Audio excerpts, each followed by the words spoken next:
Olá, seja bem-vindo a essa edição. Você acompanha agora comigo as principais notícias do Brasil e do mundo. Os gastos de brasileiros no exterior cresceram e chegaram ao maior nível para maio desde 2014. Os turistas desembolsaram quase 10 bilhões de reais. As estatísticas do setor externo, do Banco Central, revelaram que, em maio, os brasileiros que viajaram para o exterior gastaram 1 bilhão e 700 milhões de dólares. O valor é equivalente a 9 bilhões 670 milhões de reais para o mês, o que representa o maior nível das despesas fora do país para o mês desde 2014, quando foram gastos mais de 12 bilhões e 400 milhões de reais. Em maio do ano passado, os viajantes brasileiros gastaram cerca de 9 bilhões de reais em outros países. Isso significa que em 2024, os gastos dos brasileiros no exterior cresceram 35% em relação ao ano anterior. Os estrangeiros desembolsaram 3 bilhões de reais em solo nacional em maio, uma queda em relação a abril, quando esses gastos foram de quase 4 bilhões e meio de reais, na cotação atual. A diferença entre os gastos no exterior de viajantes brasileiros e os de estrangeiros no Brasil ficou negativa em 6 bilhões e 600 milhões em maio. Historicamente, o volume gasto por brasileiros no exterior é maior do que o estrangeiro em solo brasileiro. A descoberta acidental de uma múmia com mais de 1000 anos durante uma escavação para instalar um gasoduto em Lima confirma que túmulos pré-hispânicos ainda existem debaixo da cidade peruana.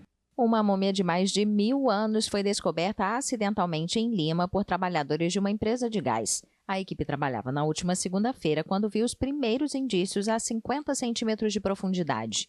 A surpresa veio após escavar até 1,20 m, quando perceberam que estavam diante de uma múmia de uma cultura pré-hispânica de um menino que tinha entre 10 e 15 anos. Ao lado do corpo havia objetos de cerâmica como tigelas, pratos, garrafas e jarras, com formas geométricas e figuras humanas de pescadores. O arqueólogo Jesus Barramonde afirmou que o sepultamento e os objetos correspondem a um estilo que se desenvolveu entre 1000 e 1200. A tumba e os artefatos pertencem à cultura pré-inca de Chancai, que ocupou grande parte dos vales de Lima entre os séculos XI e XV. Desde 2004, quando a Cálida iniciou suas operações em Lima, a empresa registrou mais de 2.200 achados arqueológicos acidentais. Ter amigos, de fato, melhora a qualidade de vida humana. Mas não são só os humanos que se beneficiam dessas relações. Um estudo revelou que os pássaros estão sabendo aproveitar a vida e até mesmo escolher seus melhores amigos. Veja só. O estudo foi realizado por um grupo de pesquisadores de diferentes universidades dos Estados Unidos.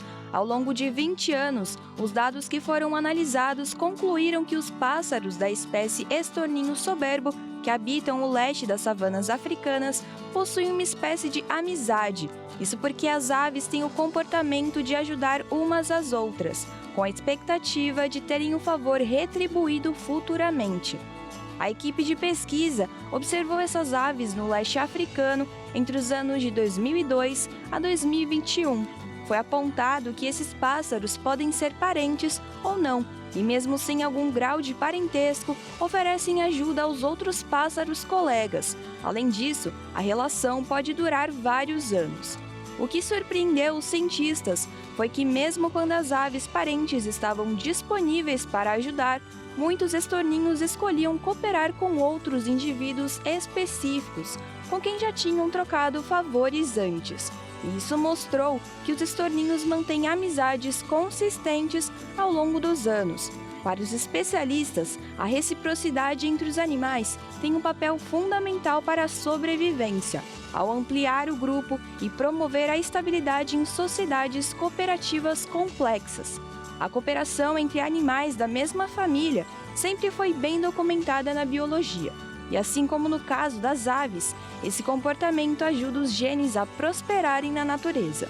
O professor do estudo, Dustin Rubenstein, diz que muitas dessas amizades foram construídas com o tempo e que o grupo de pesquisadores pretende compreender como essas amizades se formam, quanto tempo duram e se algumas se estendem por mais tempo do que as outras.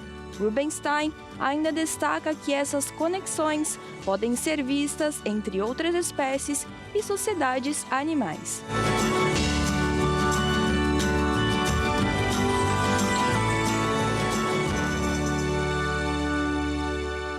Passeios de balão em Praia Grande, no município de Santa Catarina, tiveram 70% de cancelamento após o acidente que resultou na morte de 8 pessoas. A prefeitura admitiu que não fiscaliza as atividades de balonismo na cidade. O passeio de balão de ar quente, carro-chefe das atrações turísticas de Praia Grande, município de Santa Catarina, enfrenta um cenário de incerteza após o acidente que custou a vida de 8 pessoas. Um balão de turismo pegou fogo no ar e despencou do céu. A Polícia Civil iniciou a investigação e interrogou o piloto que sobreviveu. O depoimento apontou que foi sentido um cheiro de queimado após a decolagem, provavelmente causado por um princípio de incêndio na capa do tanque de gás.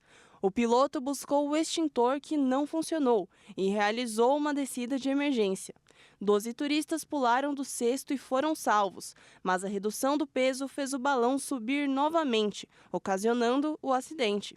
Segundo a Associação de Voos e Instrução de Balão de Ar Quente, 70% dos passageiros que reservaram passeios por operadoras que atuam na cidade foram cancelados. O município de Praia Grande tem pouco mais de 8 mil habitantes e a atividade é responsável por pelo menos 400 empregos. O passeio de balão passou a ser oferecido aos turistas em 2016, que pagam em média R$ 580 por 40 minutos. Mais de 400 mil voos foram realizados desde então. O Ministério do Turismo e a Prefeitura de Praia Grande admitiram que não realizam nenhum tipo de fiscalização sobre o balonismo. Além disso, não existe Código Nacional de Atividades Econômicas específico para a atividade, o que dificulta o enquadramento jurídico das empresas e a segurança dos passageiros e operadores de balão. Segundo a Agência Nacional de Aviação Civil, não existe empresa de balão certificada para atuar de forma comercial. Por isso, serão implementadas novas medidas, como a criação de uma legislação própria para o balonismo comercial e a definição de um período de transição para que as empresas em operação se adaptem às novas regras. E hoje, 29 de junho, é comemorado o Dia Nacional do Pescador, uma das profissões mais antigas e históricas em todo o mundo. Na era pré-histórica, onde o homem deixava seus registros em arte nas cavernas, a pesca já fazia parte da vida humana como modo de sobrevivência. Nos tempos bíblicos, há milhares de anos atrás, Jesus escolheu alguns jovens que viviam da pesca para serem seus discípulos. E foi através da pesca que alguns dos milagres de Jesus também marcam as Escrituras. Hoje, com a tecnologia substituindo a mão de obra humana em tantos setores, a pesca ainda segue sendo crucial para a economia e segurança alimentar de muitas comunidades Brasil afora. Estima-se que só no Brasil existam mais de 2 milhões de pescadores, tendo na região do Nordeste a maior concentração deles. Há pescadores que se especializaram apenas em um tipo de peixe, como é o caso da pesca do peixe-espada, considerado um dos mais difíceis de ser capturado, exigindo muita técnica e precisão. Há também quem só pesca em água doce e que vivem à procura do famoso pirarucu, uma espécie que pode chegar a 200 quilos e mais de 2 metros de comprimento. Existem mais de 30 mil espécies de peixes em todo o mundo, cada uma com suas próprias características e hábitos de vida.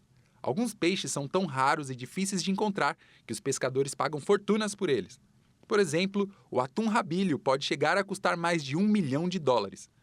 Mas seja com um peixe mais caro ou mais barato, seja no mar salgado ou no rio de água doce, que o pescador seja sempre valorizado pelo sacrifício e esforço ao encarar, seja águas profundas ou rasas, um estilo de vida que com certeza tem seu impacto no Brasil e em todo o mundo. Bom, essa edição fica por aqui. Eu agradeço demais a sua companhia e desejo a você um ótimo domingo. Até mais!